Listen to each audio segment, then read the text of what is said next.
तो खबर के पहले हिस्से में आपने सुना कि जो एफआईआर दर्ज हुई है एक्स एमएलए नरेंद्र मेहता पर 8.25 करोड़ रुपयों का उन्होंने गबन किया है या उन्होंने उसका ब्यौरा नहीं दिया है थाना एंटी करप्शन ब्यूरो को। इसी बात को और आगे हम बढ़ाते हैं, आइए रोहित स्वर्णा जी से बात करते हैं।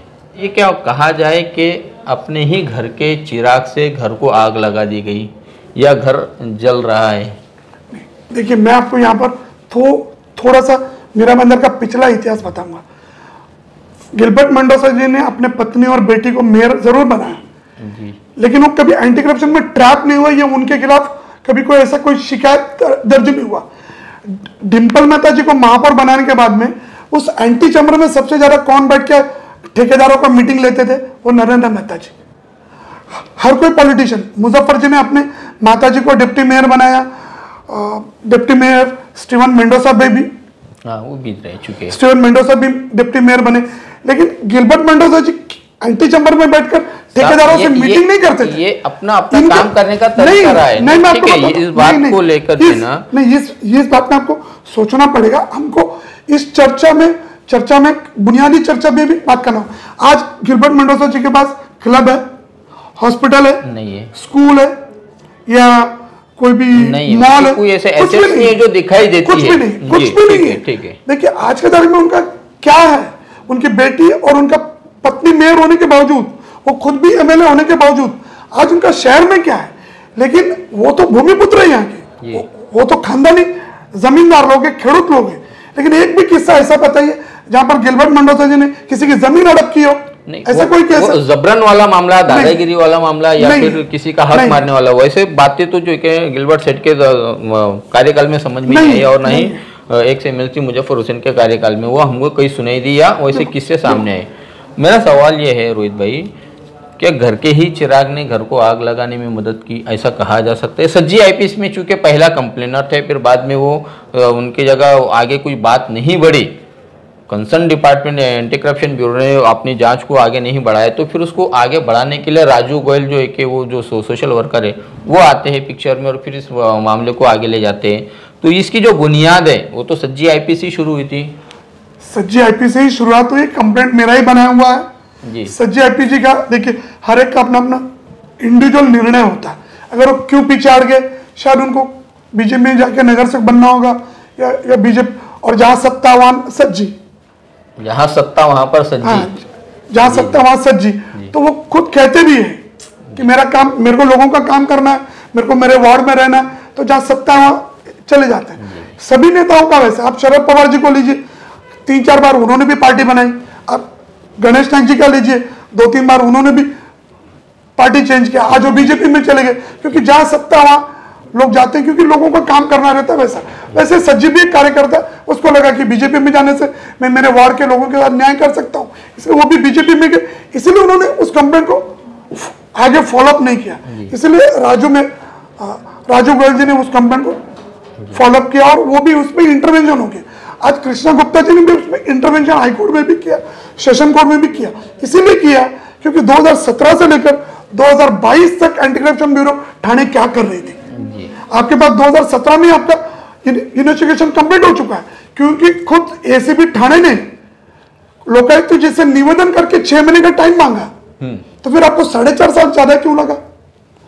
तो पूरा हो चुका है। थाना एसीपी की भी यहाँ पर लापरवाही, यहाँ पर डिले की, डिले टैक्टिस जी। सरकार ने, कोर्ट ने उनके ऊपर भी स्ट्रिक्चर पास करना चाहिए कि 2013 का कंप्लेंट है, 2017 तक आपके पास सब डॉक्यूमेंट आ चुके हैं, आपको वेरिफिकेशन करने, केवल वेरीफाई करना रहता है, सामने वालों को अपॉर्चुनिटी दीजिए, वेरीफाई कीजिए, क्रॉस चेक कीजिए। 17 से लेकर 2022 तक अगर सरकार एंटी करप्शन ब्यूरो ठाणे इसकी जांच नहीं करती है, उन अधिकारी के ऊपर भी कार्रवाई होना चाहिए कि उन्होंने किया, क्योंकि Maharashtra service rule disciplinary and action 1979 का एक्ट भी है और रूल भी है 1981 का, इसके दायरे में पुलिस भी आती है, उनके ऊपर भी जांच होनी चाहिए कि उन्होंने क्यों नहीं किया ठीक समय पर। दर्शकों, मैं आप सबको बताना चाहूँगा कि इस पूरे मामले के जो पहले बेसिक जो मुख्य शिकायतकर्ता थे सज्जी आईपी, उनसे भी हमने उनकी प्रतिक्रिया जानने की कोशिश की, लेकिन उन्होंने ये कहकर अपना दामन झाड़ लिया कि पूरा मामला न्यायालय में विचाराधीन है, इसके लिए वो कुछ कमेंट नहीं कर सकते या अपनी प्रतिक्रिया नहीं दे सकते, ऐसा उनका कहना था। आता मैं दोबारा आपके पास में, एक मेरा आखिरी सवाल का जवाब दीजिएगा रोहित भाई। 30 तारीख को क्या होगा वो तो 30 तारीख को ही पता चलेगा, या तो बिल ग्रांट होगा या बिल रिजेक्ट होगा। आने वाले कुछ महीनों में मीरा भाईंदर महानगर पालिका के आम चुनाव हैं, आप कैसा देखते हैं आने वाले चुनाव को देखते हुए? यहाँ के जो एक powerful leader Narendra Mehta, Bharatiya Janata party में आपसी जो घमासान था, ठीक है वो दिखावे के लिए कि चलो अब ये घमासान खत्म हो गया, ए ग्रुप बी ग्रुप वो मामला नहीं रहा, लेकिन वो आज भी ज़मीनी स्तर पर है वो सारी चीज़ें। आने वाले चुनाव में ये जो इस वक्त जो FIR हुई है एंटी करप्शन ब्यूरो की, तो कितना उस पर असर पड़ेगा? क्या ये उस चुनाव में भारतीय जनता पार्टी दोबारा सत्ता पर काबिज ना हो, ये उस रणनीति का एक हिस्सा है, ऐसा समझते हैं आप? क्या नरेंद्र मेहता को उस चुनाव से बिल्कुल दूर ही रखना है ताकि शिवसेना, कांग्रेस और NCP इनका अलायंस होकर यहाँ पर सत्ता पाया जा सके, ऐसा आप क्या देखते हैं? देखिए, मीरा भाईंदर का चुनाव अक्टूबर और दिसंबर के बीच में जरूर होगा, क्योंकि बारिश की वजह से नहीं होगा। मीरा भाईंदर शहर में अगर नरेंद्र मेहता होगा तो थोड़ा बीजेपी का ताकत बढ़ेगा, डेफिनेटली बढ़ेगा, क्योंकि उसका एक पकड़ है, कार्यकर्ताओं के ऊपर भी पकड़ है, टीम वर्क है, एक टीम वर्क है, पावर है और लोग भी उनके साथ में। लेकिन मीरा भाईंदर शहर के नागरिक बड़े सूझने हैं, बड़े समझदार हैं। इस शहर में बीजेपी को सत्ता दिया है लोगों ने, लेकिन नरेंद्र मेहता जी को हराया है चुनाव में जी। एक अपक्ष कैंडिडेट गीता जैन जी भारतीय जनता पार्टी की कैंडिडेट है, लेकिन इंडिपेंडेंट खड़े रहकर भी चुनाव जीत गई और MLA बन गई, अच्छा वोट से चुनाव जीती है। किसी को अंडर एस्टिमेट करना राजनीति में तो कह नहीं सकते, सत्ता परिवर्तन कभी भी होता है, लेकिन बीजेपी के अंदर ये टीम बी टीम जो भी है, चुनाव के वक्त लोग मोदी जी और कमल का चिन्ह देखते हैं जी। ये लोकसभा के चुनाव में होता है, और विधानसभा के चुनाव में लोग अभ्यास पूर्वक सत्ता देखते हैं, राज्य में महाविकास आघाड़ी को देना है कि बीजेपी को देना है। लेकिन लोकल लेवल की जब चुनाव होती है मीरा भाईंदर में, तब लोग कैंडिडेट भी देखते हैं जी। किसकी छवि अच्छा है, किसका नहीं है। मैंने मीरा भाईंदर का चुनाव 1991 से देखा है। मुजफ्फर जी केवल 29 वोट से जीते थे, लेकिन वो 3 बार MLC भी बन गए, डिप्टी मेयर भी बन गए। गिलबर्ट मेंडोजा जी भी बहुत बड़े मार्जिन से नहीं जीते, पर चुनाव जीते हैं। चुनाव जीते। अगर ये शहर में देखा जाए, गणेश नायक जी केवल 2000 वोट से चुनाव हारे भी हैं। मीरा भाईंदर के पब्लिक का मन में क्या चल रहा है, दिल में क्या चल रहा है, मतदान केंद्र में जाके किसको वोट डालेंगे, ये आज नहीं बोल सकते, लेकिन ये बात सच जरूर है कि नरेंद्र मेहता अगर बाहर होगा तो बीजेपी की ताकत बढ़ रही है जी। रवि व्यास का वो इमेज नहीं है कि वो मीरा भाईंदर में कुछ करिश्मा कर पाए, तो नरेंद्र मेहता जी का शहर के बाहर रहना या जेल में रहना या फरार रहना, ये बीजेपी को डैमेज करेगा। ये मैं अंदर की बात आपको सब बता रहा हूं। लेकिन जो बेल्ट गुजराती बेल्ट है, जो मारवाड़ी बेल्ट है, जो बिजनेसमैन का बेल्ट है, ये इनके दिमाग में केवल बीजेपी है, केवल कमल है। ये भी कैंडिडेट इलेक्ट्रिक का पोल भी खड़ा रहे तो ये उस इलेक्ट्रिकल पोल को कैंडिडेट समझ के मतदान करेंगे। ऐसे ब्लाइंड भी मतदार होते हैं, लेकिन सबसे निवेदन है कि उम्मीदवार देखो, पार्टी मत देखो, उम्मीदवार देखो और मतदान करो, क्योंकि मीरा भाईंदर के महापालिका को स्ट्रांग करना बहुत जरूरी है, क्योंकि यहाँ पर घरानाशाही चलता है, उसको खत्म करना है तो पब्लिक के हाथ में है, और पब्लिक ने अच्छे उम्मीदवार को चुन के वेल एजुकेटेड, वेल डिसिप्लिन और अनुभवी देखना जरूरी है। मेरा सवाल ये था रोहित भाई कि आने वाले जो चुनाव हैं, उस चुनाव में नरेंद्र मेहता को बाहर ही रखा जाए, इस चुनावी पूरी जो प्रक्रिया रहेगी उसमें इन्हें हिस्सा न लेने दिया जाए, एक तरह से चाहे वो उन्हें जेल में रखा जाए या फिर उन्हें फरार रखा जाए, ऐसा करके जो महाविकास आघाड़ी है, क्या वो उसकी एक जो रणनीति है, ये रणनीति का एक हिस्सा है ये जो FIR जो दर्ज हुआ है वो? नहीं, ये मुझे नहीं लगता कोई प्रकार की रणनीति है, क्योंकि ये शहर में बार बार पंकजा मुंडे जी भी आती है जाती है, ये शहर में विरोधी पक्ष नेता भी मीरा भाईंदर में आते जाते हैं।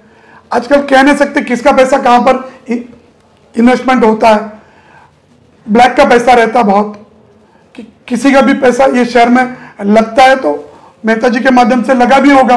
ये शहर में चर्चा है। मेरे सवाल का आप जवाब कर नहीं आ रहे सर, कि मेरा सवाल ये है कि आने वाले चुनाव को देखते हुए अभी जो नरेंद्र मेहता पर FIR हुई है वो उस महाविकास आघाड़ी के जो भी नेता है, क्या उन नेताओं की ये एक रणनीति है कि महानगर पालिका पर अगर सत्ता पाना है या उस पर कब्जा जमाना है तो नरेंद्र मेहता को इस पूरे चुनावी प्रक्रिया से दूर ही रखना होगा, तभी जो एक सत्ता पा सकते? क्या ये जो एफआईआर हुआ ये उसका एक हिस्सा है? नहीं नहीं नहीं, देखिए महाविकास आघाड़ी के नेता, मैं आपको बताता हूँ, पालक मंत्री जी चाहते तो ये कभी का तड़ीपार भी हो सकता है। मैं जानता हूं बहुत सारे ऐसे नवयुवक बच्चे हैं जिनके ऊपर 4 केस है, कुछ नगर सेवक है जिनके ऊपर 4-5 केस है, मारा मारी का, छुटपुट किसी का जमीन का मैटर, कोर्ट का मैटर, धक्का बुक्की, पुलिस केस, उनके ऊपर भी तड़ीपारी के केसेस प्रलंबित तो 2-3 तो नगर सेवक जिनको मैं जानता हूं। इसको सरकार अगर चाहे तो कब पे तड़ीपार कर सकते थे, लेकिन फिर वो पॉलिटिकल इश्यू होता, इसलिए इसको तड़ीपार नहीं किया। अब तो कोर्ट में मैटर है, लेकिन सबके मन में होगा, शिवसेना, कांग्रेस, राष्ट्रवादी चाहती तो सब अंदर से सभी होंगे कि मेहता जेल में रहे या मेहता फरार रहे, चाहते तो सभी है ताकि किसी की सत्ता आवे तो महाविकास आघाड़ी क्या आवे। शिवसेना चाहेगी कि हमारा महापौर बने, कांग्रेस चाहे हमारा महापौर बने, राष्ट्रवादी भी चाहे हमारा महापौर बने, लेकिन ये मुश्किल है। नरेंद्र मेहता अगर जेल में होगा तो ये शक है, नरेंद्र मेहता फरार होगा तो ये शक है। या अच्छी तरह से विरोधी पक्ष ने फोकस किया नरेंद्र मेहता जेल में रहे तो ही यहाँ से बीजेपी का सत्ता जाएगा, वरना बीजेपी फिर से यहाँ पर आने का चांस ज्यादा है। जी, बहुत बहुत धन्यवाद हमसे बात करने के लिए। थे सामाजिक कार्यकर्ता और कानूनी पंडित रोहित स्वर्णा, जिनका मानना है कि आगामी चुनाव में हर नेता यही चाहेगा कि एक्स एमएलए नरेंद्र मेहता, जिनकी बहुत बड़ी पकड़ यहाँ के वोटरों पर है, वो इस पूरे चुनावी प्रक्रिया में, चुनावी मैदान से बाहर ही रहे, मैदान में ना रहे, तब कहीं जाकर शिवसेना, कांग्रेस और एनसीपी के नेताओं की यहाँ पर सत्ता बनेगी। यानी महाविकास आघाड़ी नरेंद्र मेहता को अगर चुनावी प्रक्रिया से दूर ही रखती है तभी वो यहाँ पर सत्ता हासिल कर सकते हैं। नौगढ़ पुलिस थाने में जो एफआईआर दर्ज हुई है एक्स एमएलए नरेंद्र मेहता के खिलाफ में, उसमें सबसे बड़ी हास्यास्पद बात यह है कि एक ज़माने में गिलबर्ट मेंडोजा के करीबी माने जाने वाले सज्जी आईपी इस पूरे एफआईआर में मूल शिकायतकर्ता थे, जो कुछ सालों के बाद में एक्स एमएलए नरेंद्र मेहता के साथ हो लिए, दोनों में आपस में समझौता हो गया और सज्जी आईपी ने अपनी जो शिकायत थी उस शिकायत से अपने कदम पीछे खींच लिए और उसी शिकायत को आगे सामाजिक कार्यकर्ता राजू गोयल ने आगे बढ़ाया, जिसका नतीजा ये हुआ कि करीब कई सालों के बाद में नौगढ़ पुलिस थाने में ये मामला दर्ज हुआ है। सज्जी आईपी जिस वक्त राष्ट्रवादी में थे तब उन्होंने शिकायत की थी, बाद में कुछ सालों में जो राजनीतिक फेरबदल हुआ उसके बाद में सज्जी आईपी भारतीय जनता पार्टी में आ गए और भारतीय जनता पार्टी के 2017 के चुनावी टिकट में भी उन्होंने अपनी किस्मत आजमाई, लेकिन उन्हें नाकामी हाथ लगी है। ये कहा जा सकता है कि अपने ही घर के चिराग से घर को आग लगाई गई है एक्स एमएलए नरेंद्र मेहता के इस पूरे मामले में। एक्स एमएलए नरेंद्र मेहता की मुश्किलों का दौर कहीं शुरू तो नहीं हुआ है, इस एफआईआर से ऐसा अंदाज़ा लगाया जा सकता है। उन्हें कहीं ये घेराबंदी तो नहीं की जा रही है ताकि वो इस पूरी चुनावी प्रक्रिया से, चुनावी मैदान से दूर रहे, कांग्रेस, सेना और एनसीपी यहाँ पर अपनी सत्ता हासिल कर सके। ऐसे काफ़ी सारे सवाल हैं।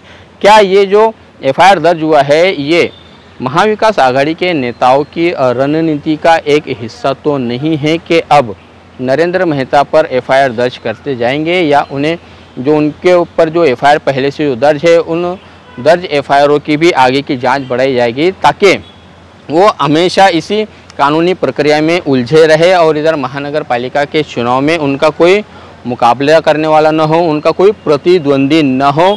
महाविकास आघाड़ी की कहीं ये एक रणनीति का हिस्सा तो नहीं है जो नौगढ़ पुलिस थाने में एफआईआर दर्ज हुआ है। इस बात का जवाब आप ज़रूर मुझे कमेंट्स बॉक्स में दीजिएगा।